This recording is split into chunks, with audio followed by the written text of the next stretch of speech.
इससे इस देश में वो क्लियर हो जाएगा कि देशद्रोही कौन है और राष्ट्रभक्त कौन है। ईसाई मिशनरी वाले अपने विद्यालय स्कूल नहीं डालेंगे, उनका ब्रेन वॉश नहीं करेंगे और धर्मांतरण रुक जाएगा। यही एक सर्वोत्तम उपाय है। वो गांव गांव में घर घर जाकर के ब्रेन वॉश करते हैं, चमत्कारों के नाम पर ब्रेन वॉश करते हैं, लालच देकर के ब्रेन वॉश करते हैं। क्या मंदिरों में जो आरतियां होती है मंदिर मठों में, तो क्या इन आरतियों के पश्चात वंदे मातरम गीत होने चाहिए? जिस तरीके से आप एक तरफ हिंदू राष्ट्र की संकल्पना लेकर निकल पड़े हैं और हिंदू राष्ट्र बनाने को लेकर सनातन एकता यात्रा शुरू कर रहे हैं। सनातनियों की एकता पद यात्रा का प्रमुख लक्ष्य तो अभी वर्तमान में भेदभाव और जात पात को मिटाना है, परंतु अगर मंदिरों में ये प्रयोग की जाती है या पहल की जाती है, निश्चित रूप से बहुत अद्भुत होगी, अनूठी होगी। इससे इस देश में वो क्लियर हो जाएगा कि देशद्रोही कौन है और राष्ट्रभक्त कौन है। तो निश्चित तौर से मंदिरों में वंदे मातरम गीत, हम तो कहते हैं मस्जिदों में भी होना चाहिए। महाराज, जिस तरीके से सूचना हो रही है कि ये बल्कि देखा जा रहा है कि लगातार धर्मांतरण के मामले सामने आ रहे हैं देश के कोने कोने जहाँ आदिवासी इलाके हैं।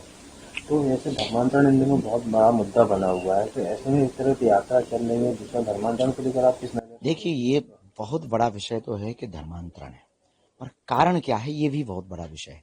कारण ये है कि हम लोग उन तक नहीं पहुंच पाते, वो शहर आ नहीं पाते, इसलिए डिस्टेंस जो है ना, उस खाली रिक्त स्थान को भरना, धर्मांतरण को रोकना है।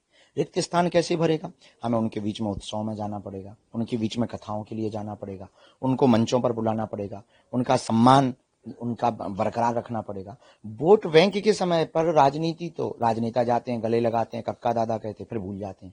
अब धर्म गुरुओं को, राष्ट्र के संतों को, आचार्यों को, जो अहिंदू घोषित होने की तैयारी कर रहे हैं, उन आदिवासी नहीं, हम तो उन्हें नया नाम देना चाहते, अनादिवासी को, सदा से हैं वो, भगवान श्री राम के साथ निषाद राज बन करके रहे, माँ सबरी माता उनके ही वंशज हैं ये सब लोग। निश्चित रूप से बहुत अद्भुत लोग हैं और उनको उनके धर्मांतरण पर रोक लगाने की यही उपाय है।